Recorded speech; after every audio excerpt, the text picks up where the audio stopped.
A political bombshell just rocked Europe. Donald Trump has forced the European Union into a stunning 15% tariff deal, negotiated not in a boardroom, but on a golf course. While chaos exploded outside his Turnberry resort in Scotland, Trump golfed through the protests and walked away with what some are calling the most aggressive trade deal in modern U.S. history. EU Commission President Ursula von der Leyen, she called it the best we could get. Protesters called it a betrayal. Trump, he called it a victory lap. What really happened at Turnberry? Who blinked first? And what does this mean for the world economy? Let's get into it. Protests erupt in Scotland. Before the ink even dried on the deal, the streets outside Trump's golf resort boiled over. Hundreds of protesters lined the roads leading into Turnberry, waving flags, banging drums, and chanting slogans like, "Trump out of Scotland, no trade over people. Stop the corporate conquest." Local police declared a lockdown of nearby beaches and public parks, citing security risks. Helicopters buzzed above. Roads were cordoned off. Snipers were posted on resort rooftops. All this for a golf meeting? To locals, the optics were infuriating. Public resources were being used to protect a foreign leader's private resort, while Scotland's own citizens were left outside the gates, silenced and ignored. And inside, Trump was on the back nine.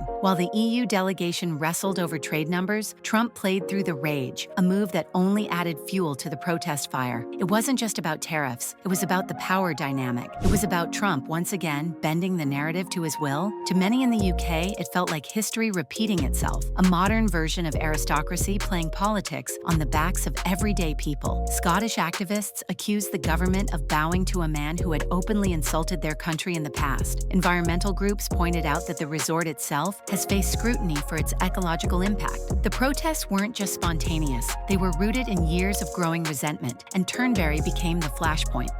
Von der Leyen under pressure. And inside the walls of Turnberry, another storm was brewing, only this one was political. European Commission President Ursula von der Leyen was walking a tightrope. With Germany, France, and Italy breathing down her neck and global markets watching, she faced one of the most high-pressure negotiations of her career. She came prepared, armed with data, policy briefs, legal experts. But Trump came with something more dangerous: leverage. After 2 hours of tense back and forth, a deal was announced. At her press briefing, von der Leyen stepped up to the microphone, stone-faced, and uttered the line that would echo through headlines across Europe. It's not to be underestimated, but it is the best we could get. It was the political version of waving the white flag. Behind the scenes, aides described her as visibly frustrated, blindsided by last-minute demands, and furious that Trump refused to attend joint press events. European lawmakers didn't hold back either. A Dutch MP blasted the deal as a surrender, not a negotiation. German steelworkers called it economic sabotage. French farmers, they called it a betrayal. And just like that,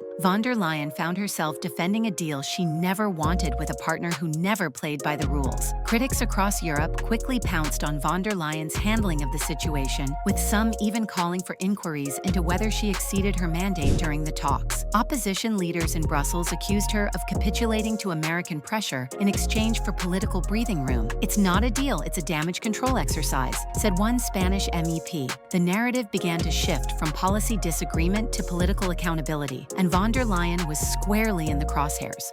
The Turnberry shockwave. So what exactly was this deal? On paper, it's a 15% across-the-board tariff on most EU goods entering the US. Everything from steel and autos to electronics and textiles. A massive hike from the pre-Trump era and far below what von der Leyen hoped for. But here's the twist. This didn't come from months of diplomatic strategy. It came after a weekend of golf, press snubs, and headline pressure. Trump played the public narrative like a symphony. And the EU, they couldn't afford a tariff war, not with supply chains already stretched thin. Trump called the deal the most patriotic correction in modern trade history. Von der Leyen? She stuck to her message of predictability and stability, but no one missed the subtext. This wasn't diplomacy. This was dominance. Markets responded immediately. European stocks dipped on the news, particularly in export-heavy sectors like German automotive and French luxury goods. Meanwhile, US manufacturing stocks saw a minor surge, buoyed by the perception of protectionist gains. But analysts warned that the long-term effects could be more complex. Trump got the better short-term optics, said one Bloomberg analyst, but this could trigger retaliatory measures if things go south.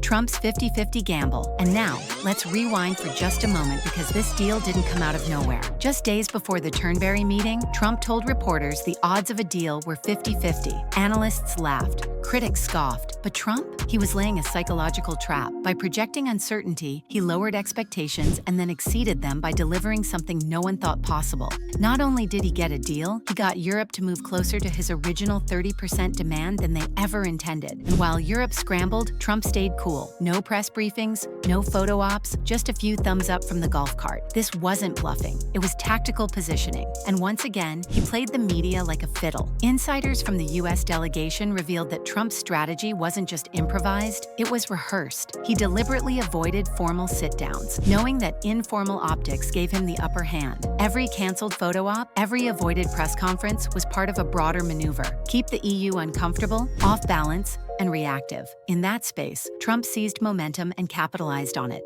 The hidden clauses and winners. But this deal wasn't just about a flat 15%. Hidden within the agreement were layers of exclusions and side deals that flip the script even further. Here's what won't be taxed: semiconductors, pharmaceutical exports, agricultural products, LNG, oil, and nuclear fuel, rare earth metals, aircraft parts. These are the lifeblood of transatlantic trade. Leaving them off the tariff list wasn't a compromise. It was a concession, heavily weighted in America's favor. In exchange, the EU pledged to buy $750 billion in U.S. energy exports, invest another $600 billion in American defense, infrastructure, and tech partnerships. Trump called it a strategic alliance. Critics called it a shakedown dressed as diplomacy. But regardless of how you spin it, one truth remains: Trump got the better deal. Energy experts noted that this commitment could fundamentally reshape Europe's future. By binding itself to U.S. LNG and oil imports, the EU risks reducing its independence in energy sourcing, particularly after years of weaning off Russian fuel. For Trump, this wasn't just an economic strategy. It was geopolitical influence packaged as policy. The energy pledges alone gave America deeper roots in the European power structure, a move with long-term consequences far beyond tariffs.